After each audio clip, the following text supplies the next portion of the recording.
चलें भाई, बिस्मिल्लाह करते हैं। तो जैसे कि आपको पता है, कल हमने जो है स्टार्ट किया था आपके मैटर को, और मैटर के दो पार्ट्स हमने फिर इसके पढ़े थे।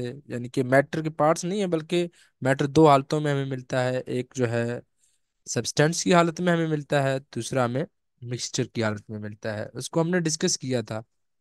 अच्छा जी, आपके माइक ऑफ है सबके। अब आपको अगर कोई कोई भी चीज़ पूछनी है तो आप चैटिंग में जो है मैसेज करके मुझसे पूछ सकते हैं। ठीक है। चलें भाई, अब आगे जाते हैं। तो इसको जो है थोड़ा सा बड़ा करते हैं।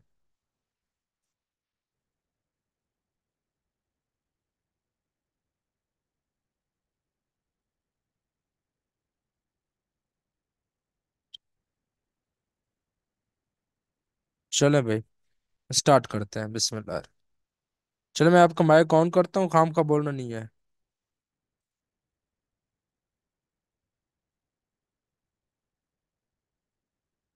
माइक ऑन करें आप आपने।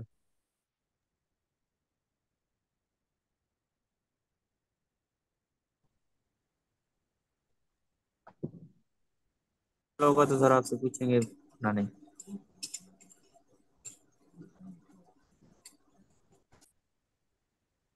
चले भाई, स्टार्ट करते हैं, निकले।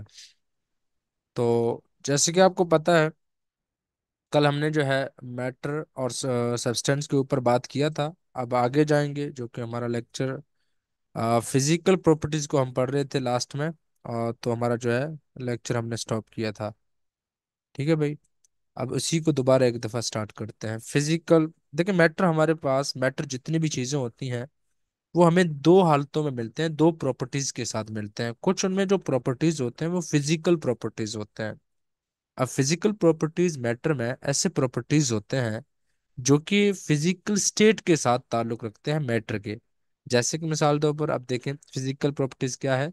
The properties the properties that are associated with the physical state of a matter। यानी कि ऐसे प्रॉपर्टीज जो फिजिकल स्टेट ऑफ मैटर के साथ लिंक कर रहे होते हैं। यानी कि अगर मैटर की फिजिकल स्टेट बदलती है तो साथ में ये भी जो है प्रॉपर्टीज भी बदलेंगे। तो वो वाली प्रॉपर्टीज जो फिजिकल स्टेट्स के साथ क्या करती हैं, डिपेंड करती हैं, वो फिर क्या होती है, बदल जाती है। क्लियर है भाई मेरे?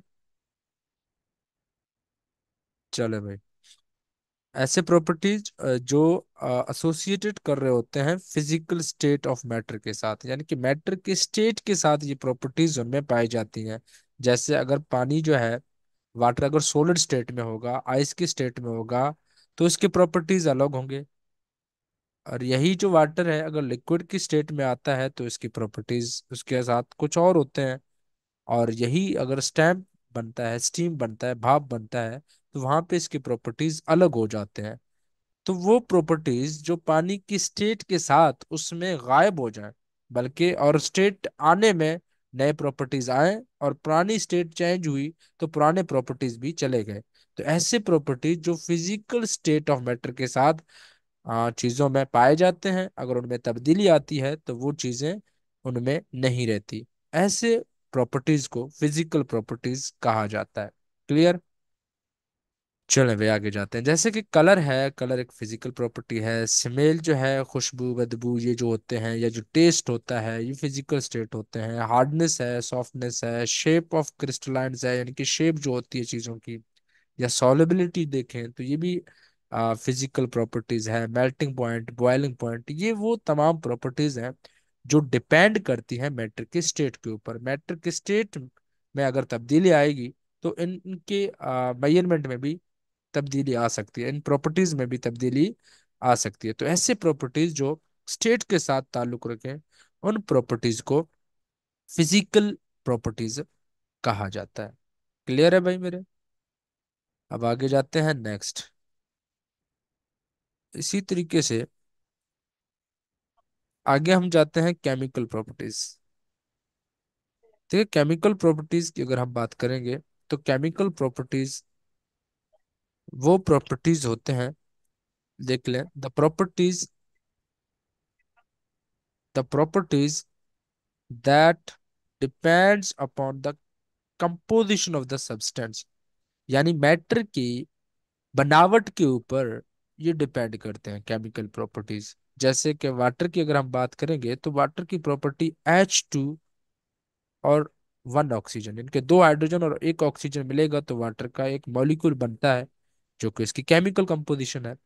अब ऐसे प्रॉपर्टीज जो केमिकल के साथ रिलेट कर रहे हो, अब हमें पता है जितनी भी चीजें होती हैं उनमें जो भी केमिकल प्रॉपर्टीज होती हैं उनमें तब्दीली नहीं आती। उसके पीछे वजह ये होती है, उसके पीछे वजह ये होती है क्योंकि केमिकल में तब्दीली नहीं आ रही। जब तक केमिकल में तब्दीली नहीं आएगी तो केमिकल प्रॉपर्टीज में भी तब्दीली नहीं आती। दैट्स वाई किसी भी सब्सटेंस के अगर हम कंपोजिशन चेंज करेंगे तो वो पहले तो वो कंपोजिशन आसानी से चेंज नहीं होता, टेम्परेचर देना पड़ता है, प्रेशर देना पड़ता है, तब जाके जो है सब्सटेंस के प्रॉपर्टीज में तब्दीली आती है। लेकिन नॉर्मल कंडीशन पे मैटर के प्रॉपर्टीज में कंपोजिशन में यानी कि तब्दीली नहीं आ पाती। दैट्स वाई जो केमिकल प्रॉपर्टीज होते हैं वो केमिकल या सब्सटेंस के कंपोजिशन के ऊपर डिपेंड करती हैं, और उन कंपोजिशन की वजह से उनके अंदर वो प्रॉपर्टीज पाए जाते हैं। तो उन तमाम प्रॉपर्टीज को केमिकल प्रॉपर्टीज कहा जाता है जो चीजों के कंपोजिशन के ऊपर डिपेंड करते हो और कंपोजिशन की वजह से उनके अंदर पाए जाते हो। The properties that depend upon the composition of the substance are called chemical properties. Okay. इसी तरीके से when a substance undergo a chemical change its composition change and a new substance is formed. कह रहे जब भी कोई एक चीज उसमें अगर कोई केमिकल चेंज हो जाती है, यानी कि उसके केमिकल में तब्दीली आती है या उसके कंपोजिशन में कोई तब्दीली आती है, तो तब क्या होगा, एक नई चीज बनेगी। जैसे कि हाइड्रोजन की अगर हम बात करें और ऑक्सीजन की बात करें। अब हाइड्रोजन आग पकड़ता है तेजी से, इसको ये आग पकड़ने वाला यानी कि एक एटम है। और ऑक्सीजन जो है आग को तेज करने वाला प्रॉपर्टी है। लेकिन जब दो हाइड्रोजन और एक ऑक्सीजन मिलता है तो ना कोई आग पैदा हो रहा है और ना कोई ब्लास्ट हो रहा है, बल्कि एक लिक्विड टाइप चीज पैदा हो रहा है, ठीक है, जो कि वाटर है। तो केमिकल कंपोजिशन में जब भी तब्दीली आएगी तो उसके साथ उसके जो प्रॉपर्टीज होते हैं वो भी खत्म हो जाएंगे, बल्कि एक नई चीज हमारे पास सामने आएगी। तो वो प्रॉपर्टीज जो केमिकल्स के तब्दील होने की वजह से किसी भी चीजों में खत्म हो जाए, तो उस तरह के प्रॉपर्टीज को केमिकल प्रॉपर्टीज कहा जाता है। क्लियर है? जैसे है रस्टिंग ऑफ आयरन, यानी कि लोहे को अगर जंग लगता है तो ये एक केमिकल चेंज है, एक केमिकल प्रॉपर्टी है। यानी कि आयरन लोहे में अगर जंग लग गया तो वो अब जितना भी आप जंग उतारेंगे, बल्कि जो लोहा सड़ गया होगा रिएक्शन की वजह से, एयर के ऑक्सीजन के साथ रिएक्शन करके, द प्रेजेंस ऑफ वाटर, तो वो दोबारा अब सही नहीं होगा। सही है। इसी तरीके से decomposition of water is a chemical change as it produce hydrogen and oxygen gases. कह रहे हैं कि वाटर जो है इसको अगर हम तोड़ते हैं, इसकी अगर केमिकल तब्दीली की बात करेंगे तो इसमें क्या हो जाएगा, हाइड्रोजन जुदा हो जाएगा और इसका ऑक्सीजन जुदा हो जाएगा। और हाइड्रोजन का फिर अलग से इसके अंदर प्रॉपर्टीज होंगे, ऑक्सीजन के अलग से वो वाले प्रॉपर्टीज आ जाएंगे जो पहले थे। तो वो वाले प्रॉपर्टीज जो केमिकल्स के कंपोजिशन में तब्दीली आने की वजह से वो प्रॉपर्टीज चीजों में गायब हो जाए और नई प्रॉपर्टीज आ जाए, क्योंकि केमिकल अरेंजमेंट ऑफ एटम में फर्क आ रहा है, केमिकल प्रॉपर्टीज केमिकल अलग तरीके से अरेंज हो रहे हैं, तो प्रॉपर्टीज भी उनके अंदर पुराने वाले प्रॉपर्टीज खत्म होते हैं तो नए वाले प्रॉपर्टीज उनमें आ जाते हैं। इस तरह के प्रॉपर्टीज जो किसी भी केमिकल की कंपोजिशन के ऊपर डिपेंड करते हो, उन प्रॉपर्टीज को केमिकल प्रॉपर्टीज कहा जाता है। क्लियर है?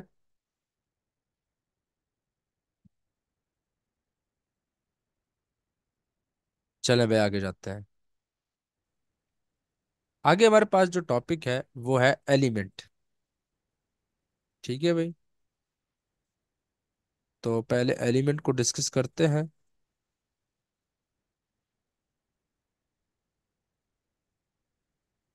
चलें भाई, एलिमेंट।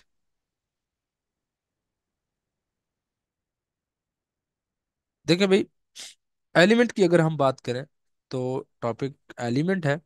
बैकग्राउंड में अगर हम जाते हैं the number of element in early age, पुराने वक्त में मतलब जो एलिमेंट होते थे वो कुछ तादाद के ही होते थे। जैसे कि शुरू शुरू में ये सोच किया जाता था कि आपके सिर्फ ओनली 9 एलिमेंट जो है शुरू शुरू में डिस्कवर किए गए थे।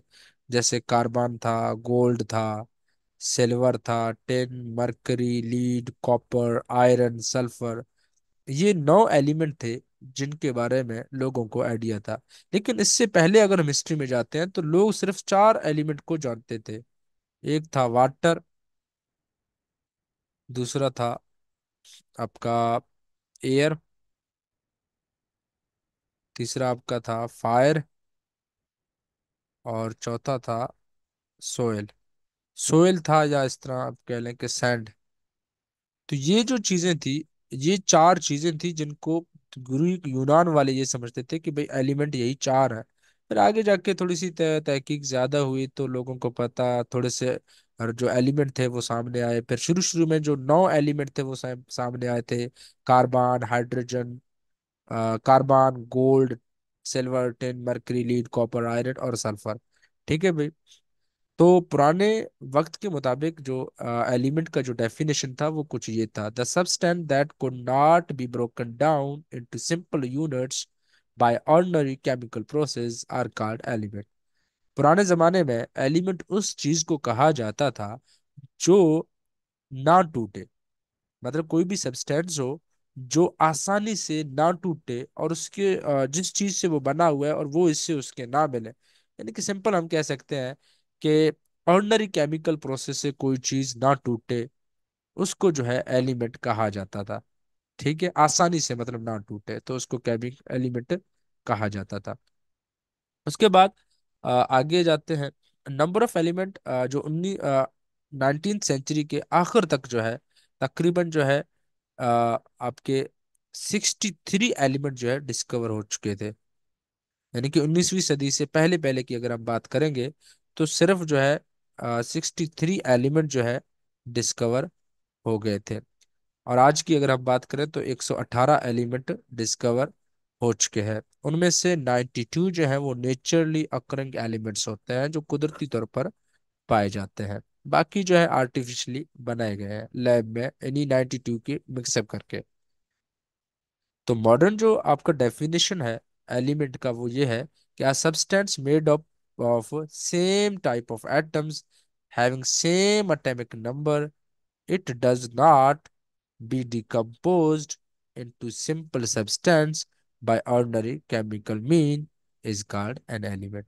यानी कि एलिमेंट उस चीज को कहा जाता है जिसके अंदर एक ही इकसाम के एटम्स हों, उनका एटॉमिक नंबर भी सेम हो और उनको आसानी से नहीं तोड़ा जाए, दैट इज कॉल्ड एलिमेंट।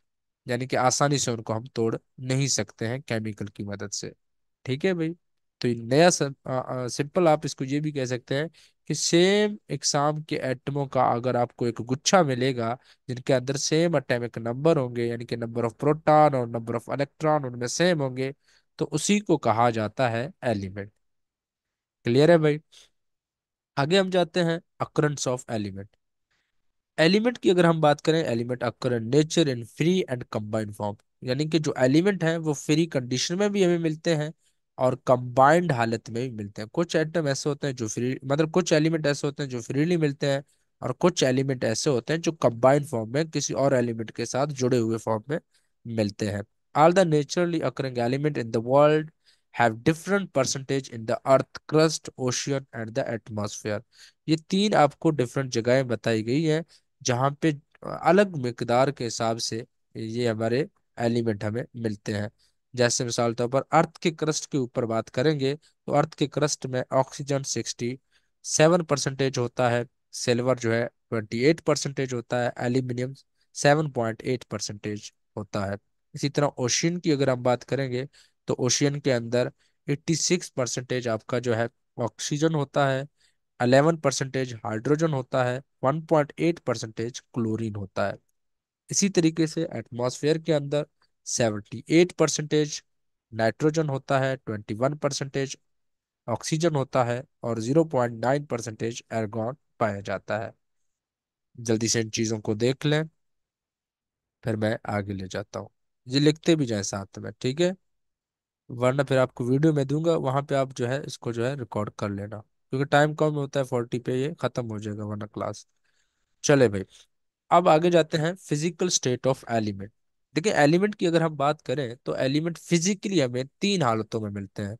यानी कि सॉलिड की हालत में कुछ एलिमेंट होते हैं, कुछ लिक्विड की हालत में होते हैं, और कुछ जो है गैसेस की हालत में होते हैं। सॉलिड की अगर हम बात करें तो मेजोरिटी ऑफ जो एलिमेंट होते हैं वो हमें सॉलिड के फॉर्म में मिलते हैं, यानी कि ज्यादा तादाद में जो एलिमेंट होते हैं वो हमें सॉलिड के फॉर्म में मिलते हैं। और इसमें जो है तीन के एग्जांपल आप देख लें, sodium, copper, zinc and gold.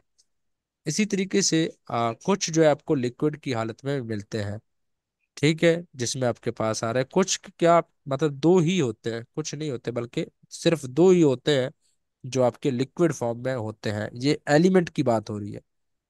तो मरकरी भी एक एलिमेंट है जो कि लिक्विड फॉर्म में है, और ब्रोमीन भी एक लिक्विड है जो कि आ, मतलब आ, एक लिक्विड स्टेट में एक मतलब एलिमेंट है।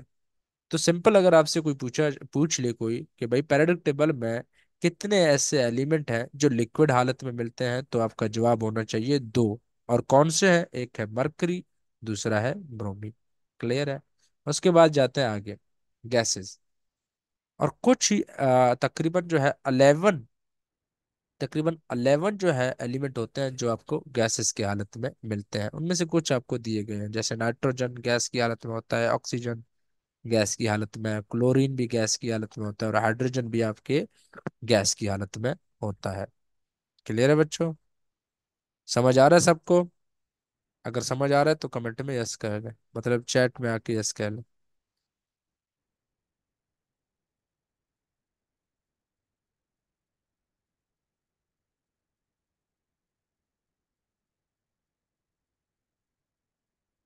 चले भाई, सबको समझ आ रहा है। अब जाते हैं आगे। चले भाई आगे जाते हैं, टाइम कम होता है इस वजह से जल्दी जल्दी आगे। फिर वीडियो आपको मैं दे दूंगा जहाँ पे आप स्टॉप स्टॉप करके ये सारा कुछ कर लें। अब आगे जाते हैं क्लासिफिकेशन ऑफ एलिमेंट में।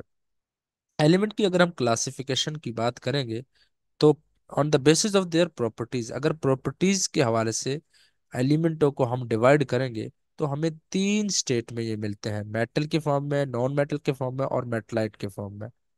ठीक है भाई? जैसे सोडियम है, कॉपर है, जिंक है या गोल्ड है, ये आपके मेटल होते हैं।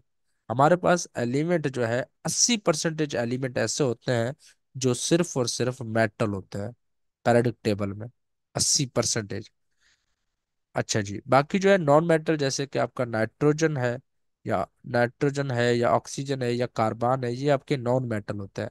अच्छा, मेटल वो एलिमेंट होते हैं जिनसे बिजली भी पास हो सकती है, ठीक है, जिनसे बिजली पास हो सकती है, और वो हीट को भी एक जगह से दूसरी जगह पास कर सकते हैं। यानी कि आ, आप जो है कॉपर, जिंक, आपको पता है ये वायर में भी ज्यादा इस्तेमाल हो रहा है, जिससे बिजली के जो वायर होते हैं ना उनके ऊपर कवरिंग तो रबड़ होता है, लेकिन उसी रबड़ के कवरिंग के अंदर जो है आपका, या तो आप देखेंगे गोल्ड होता है या कॉपर होता है। कॉपर और गोल्ड, गोल्ड तो ज्यादा इस्तेमाल लोग नहीं करेंगे क्योंकि ये महंगा होता है। बाकी कॉपर आप देखें, कॉपर की जो वायर आती है उसकी डिमांड होती है, भाई मैं कॉपर वाला वायर चाहिए। उसके पीछे वजह ही होती है क्योंकि जितना भी बिजली ये पास करते हैं और उनके उनके ऊपर कोई फर्क नहीं पड़ता, ये टूटते नहीं है आसानी से।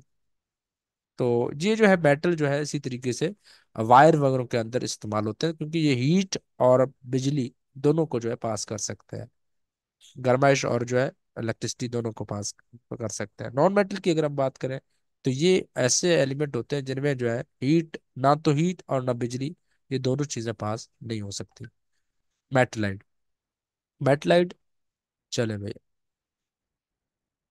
मेटलाइट स्टार्ट करते हैं। मेटलाइट ऐसे एलिमेंट होते हैं, मेटलाइट element which have the proportion of both metal and non-metal are called metalloid semi-metals।